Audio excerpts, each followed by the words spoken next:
नमस्कार, मी धनंजय सानपदे ॲग्रोवन शोमध्ये तुमचं स्वागत। मुख्यमंत्री बळीराजा पानंद आणि शेतरस्ते योजनेच्या संदर्भात राज्य सरकारनं एक महत्त्वाचा निर्णय घेतलेला आहे। या शेतरस्त्यांसाठी, पानंद रस्त्यांसाठी आता अडथळा निर्माण करणाऱ्या शेतकऱ्यांचं पुढील 5 वर्षांसाठी आधार कार्ड आणि त्यासोबतच फार्मर आयडी कार्ड बंद करण्याचा निर्णय किंवा ब्लॉक करण्याचा निर्णय राज्य सरकारनं घेतलेला आहे आणि त्यामुळेच राज्यातील शेतकऱ्यांना आता यापुढे शेतरस्ते असतील, पानंद रस्ते असतील यासाठी विरोध करताना काळजी घ्यावी लागणार आहे। मग या संदर्भातला नेमका निर्णय काय आहे याचीच माहिती आपण आजच्या द ॲग्रोवन शोमध्ये घेणार आहोत, त्यामुळे तुम्ही व्हिडिओ शेवटपर्यंत नक्की बघा। तर राज्य सरकारनं या संदर्भात एक शासन निर्णय प्रसिद्ध केलेला आहे। त्यासोबतच वन आणि महसूल विभागानं सुद्धा एक शासन निर्णय आणि शुद्धीपत्रक हे जारी केलेलं आहे। राज्याचे महसूल मंत्री चंद्रशेखर बावनकुळे यांनी या संदर्भात नुकतेच आदेश दिलेले होते आणि त्यानुसार आता शासन निर्णय सुद्धा प्रसिद्ध झालेला आहे। यामध्ये शेतकऱ्यांनी जर शेतरस्ते आणि त्यासोबतच पानंद रस्त्यांमध्ये अतिक्रमण केलं तर ते 7 दिवसांच्या आत एक नोटीस देऊन उठवण्यात येईल किंवा हलवण्यात येईल। आणि त्यानंतर दुसरा एक महत्त्वाचा मुद्दा, जर शेतकऱ्यांनी यामध्ये अडचणी किंवा अडथळे निर्माण केले तर त्या शेतकऱ्यांचं आधार कार्ड आणि फार्मर आयडी कार्ड हे 5 वर्षांसाठी ब्लॉक करण्यात येईल। आता जर फार्मर आयडी ब्लॉक करण्यात आलं तर नेमका त्याचा तोटा काय होणार, तर शेतकऱ्यांसाठी ज्या काही राज्य सरकार आणि कृषी विभागाकडून योजना राबवल्या जातात त्या योजनांचा लाभ हा शेतकऱ्यांना घेता येणार नाही। अर्थात पीक विमा असेल, हमीभाव योजना असेल किंवा त्यासोबतच इतर ज्या योजना आहेत, महाडीबीटीच्या योजना आहेत, त्यांचाही लाभ शेतकऱ्यांना घेता येणार नाही। त्यामुळे शेतकऱ्यांना याबाबत आता काळजी घ्यावी लागणार आहे। नेमका हा निर्णय काय आहे, यामध्ये काय सुधारणा करण्यात आलेल्या आहेत तर त्याही आपण समजून घेण्याचा प्रयत्न करूयात। तर पहिला बदल आहे अतिक्रमणाच्या विरोधातला। अतिक्रमणाच्या संदर्भात प्रशासनाकडून आधी संबंधित शेतकऱ्याला म्हणजे शेतरस्त्यावरती जर का अतिक्रमण केलेलं असेल तर त्या संदर्भात तहसीलदाराकडून 7 दिवसांची नोटीस दिली जाईल। म्हणजे 7 दिवसांची मुदत ही शेतकऱ्यांना देण्यात येईल।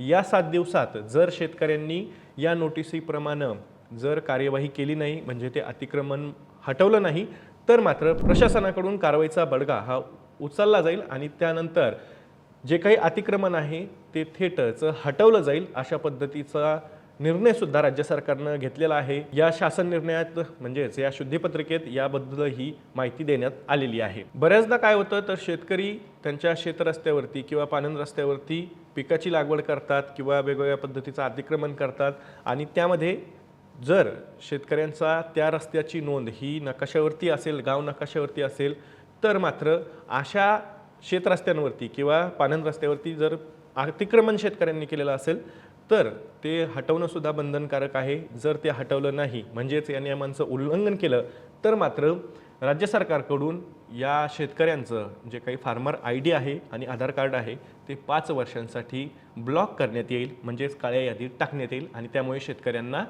या नवीन नियमामुळे काळजीसुद्धा घ्यावी लागणार आहे। जे शेतरस्ते आहेत, पानंद रस्ते आहेत, त्यांच्यासाठी शेतकऱ्यांना राज्य सरकारला सहकार्य करावं लागेल असाच याचा अर्थ होतोय। आता या योजनेच्या अंतर्गत शेतरस्त्यांसाठी कोणत्याही जमिनीचं भूसंपादन हे केलं जाणार नाही। अर्थात भूसंपादन करण्यात येणार नाही म्हणजेच मोबदला शेतकऱ्यांना मिळणार नाही। पण जर शेतकरी त्यांच्या सोयीच्छेनं या योजनेच्या अंतर्गत शेतरस्ते असतील, पानंद रस्ते असतील यासाठी जर का जमीन दान करू शकत असेल किंवा दान करू इच्छित असेल तर त्या शेतकऱ्यांना ती दान करता येणार आहे। फक्त त्यासाठी हक्कसोडपत्र किंवा दानपत्र हे शेतकऱ्यांना द्यावं लागणार आहे। आणि एकदा जमीन या शेतरस्त्यांसाठी आणि पानंद रस्त्यांसाठी दिली शेतकऱ्यांनी तर मात्र त्यावरती शेतकऱ्यांचा अधिकार राहणार नाही। ती जमीन परत शेतकऱ्यांना मागता येणार नाही। यासाठी जे काही नोंदणी शुल्क असेल ते मात्र माफ करण्यात आलेलं आहे। म्हणजेच दानपत्र असेल करायचं असेल शेतकऱ्यांना किंवा हक्कसोडपत्र करायचं असेल तर त्यासाठी मात्र नोंदणी शुल्क आकारलं जाणार नाही, असंही या नवीन शासन निर्णयामध्ये स्पष्ट करण्यात आलेलं आहे। आणि त्यासोबतच या शासन निर्णयात असंही सांगण्यात आलेलं आहे की जर शेतकऱ्यांनी ती जमीन शेतरस्ते आणि पानंद रस्त्यासाठी दिली त्याची जी काही नोंद आहे ती सुद्धा 7/12 उतार्यावरती करण्यात येणार आहे। 7 जानेवारी 2026च्या शासन निर्णयानुसार विधानसभा क्षेत्रस्तरीय समितीत 5 प्रगतशील शेतकऱ्यांचा समावेश असेल अशी तरतूद करण्यात आलेली होती। मात्र या समितीत कोणतेही 5 शेतकरी निवडण्याचे अधिकार संबंधित आमदारांना आता देण्यात आलेले आहेत या नवीन शासन निर्णयानुसार। त्यासोबतच कंत्राटदारांच्या संदर्भात सुद्धा एक बदल या नवीन निर्णयानुसार करण्यात आलेला आहे। कंत्राटदारांची निवड ही आता पारदर्शक पद्धतीनं करून त्यासोबतच कंत्राटदारांचं म्हणजे जे पात्र कंत्राटदार आहेत त्यांचं एक पॅनल तयार करण्यात येईल। त्यासोबतच एकापेक्षा अधिक कंत्राटदारांना समान प्रमाणात काम वाटप करण्यात येणार आहे। कामाच्या रकमेच्या 2% किंवा किमान 15 लाख इतकी सुरक्षा ठेव अनिवार्य राहील असं सुद्धा या नवीन शासन निर्णयामध्ये स्पष्ट करण्यात आलेलं आहे। त्यानंतर यंत्रसामग्रीच्या बाबतीतही अटी या घालण्यात आलेल्या आहेत। जो कंत्राटदार असेल त्याच्याकडे यंत्रसामग्री ही शेतरस्ते किंवा पाणंद रस्त्यांच्या कामासाठी आवश्यक असलेली यंत्रसामग्री असणं सुद्धा बंधनकारक करण्यात आलेलं आहे। आणि या सगळ्यावरती म्हणजेच या कायद्याची अंमलबजावणी किंवा निर्णयाची अंमलबजावणी करण्याची जी काही जबाबदारी आहे ती महसूलच्या यंत्रणेकडे सोपवण्यात आलेली आहे या नवीन शासन निर्णयानुसार। आता आपल्याला माहिती आहे की मुख्यमंत्री बळीराजा शेतरस्ते आणि पाणंद रस्ते योजना ही एक महत्त्वाकांक्षी योजना आहे। या योजनेच्या अंतर्गत राज्यातील शेतकऱ्यांचे जे काही शेतरस्ते आहेत, पाणंद रस्ते आहेत त्यांचं काम सुरळीत आणि तातडीनं होईल अशा पद्धतीची यंत्रणा राज्य सरकारकडून राबवली जात असल्याचा दावा केला जातोय। दुसरीकडे मात्र शेतकऱ्यांचे जे काही शेतरस्ते आहेत, पाणंद रस्ते आहेत याचे वाद अद्यापही मिटलेले नाही आहेत आणि त्यासाठी राज्य सरकार या पद्धतीनं जे काही उपाययोजना आहेत त्याची चाचपणी करून त्याची अंमलबजावणी करण्याचा प्रयत्न करत आहे।